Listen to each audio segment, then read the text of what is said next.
Lesson 2, measuring workout impact.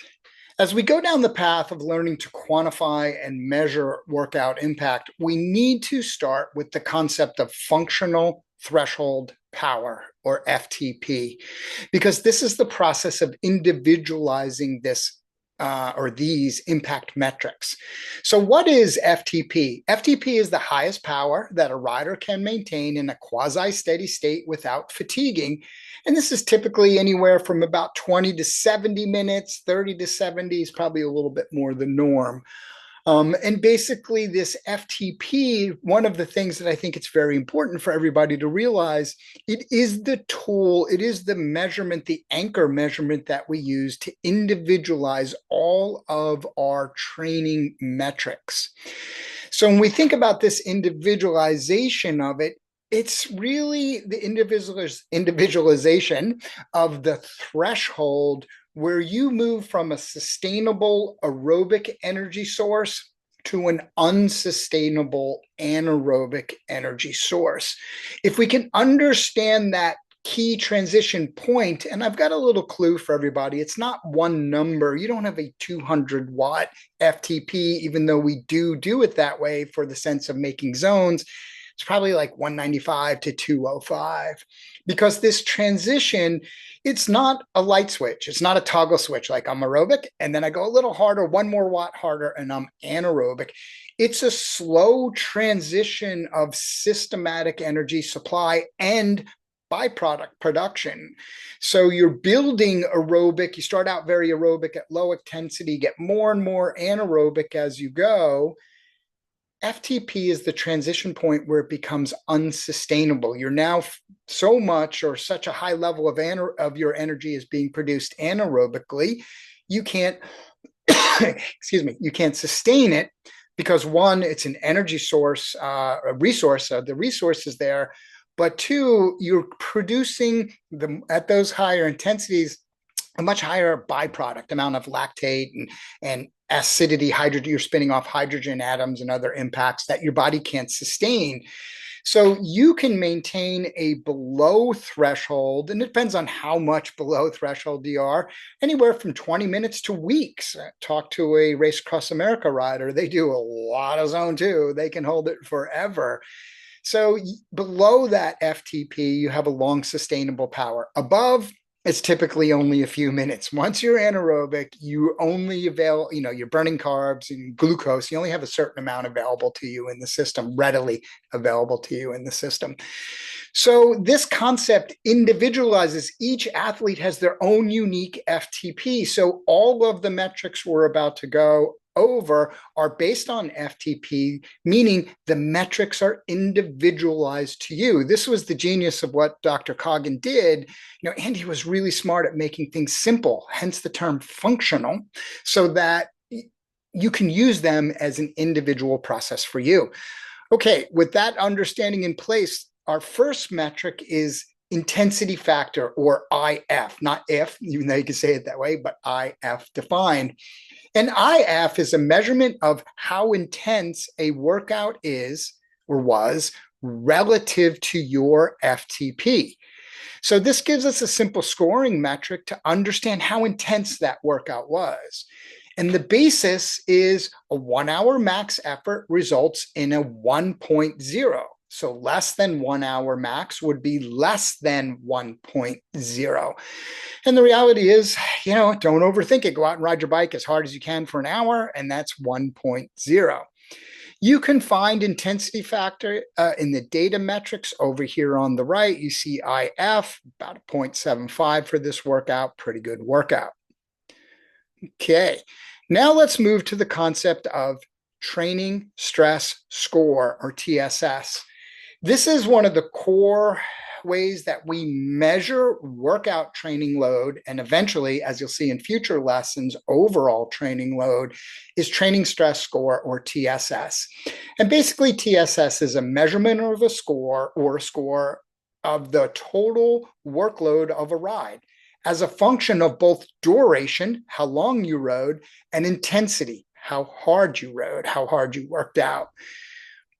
TSS is based on your FTP. I know you get all these and now all these letters coming at you, but your training stress score is based off your functional threshold power.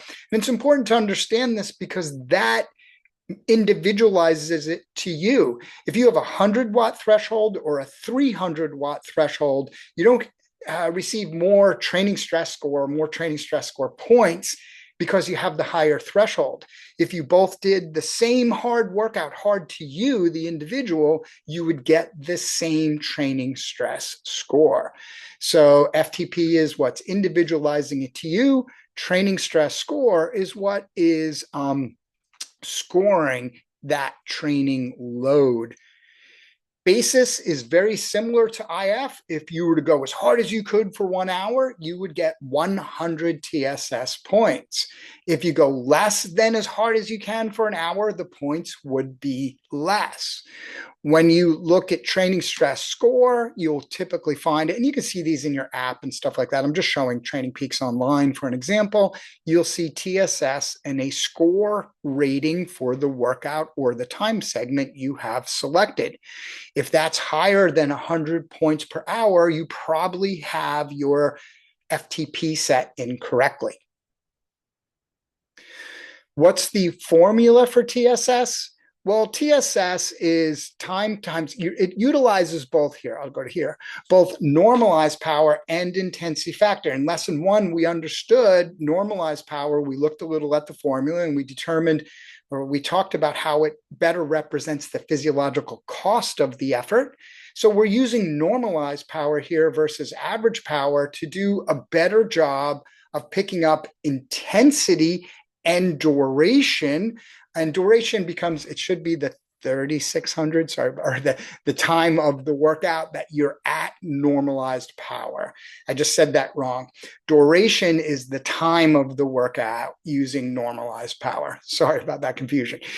So basically, and we said this in lesson 1, normalized power is that adjusted measurement of average cycling power designed to better reflect the variable experience of riding a bike. So we use normalized power to better understand the physiological costs. We do not use average power because that could be underestimating that cost and a little bit misleading. Now, when we look at TSS per hour execution, one of the things we preach here in BaseCamp in the sense of our learning, particularly in our cycle 2 and 3, this is an excellent understanding of just doing the math and figuring out your TSS per hour gives you a concept of your overall intensity. So when we look at time, if we did an hour of active recovery, you would burn about 20 to 30 TSS. If you did a true hour of zone 2, you're 40 to 45, maybe a little more with some variability into it, but 40 to 45 is a pretty good target. Now you go tempo, 50 to 55. Notice there's gaps in between. This isn't a perfect science because, again, it depends on how variable you're executing these workouts. If you live in a perfectly flat area and you're riding outside, or a very hilly up and down, you might have a hard time controlling them perfectly, but just understand these give you idea ranges.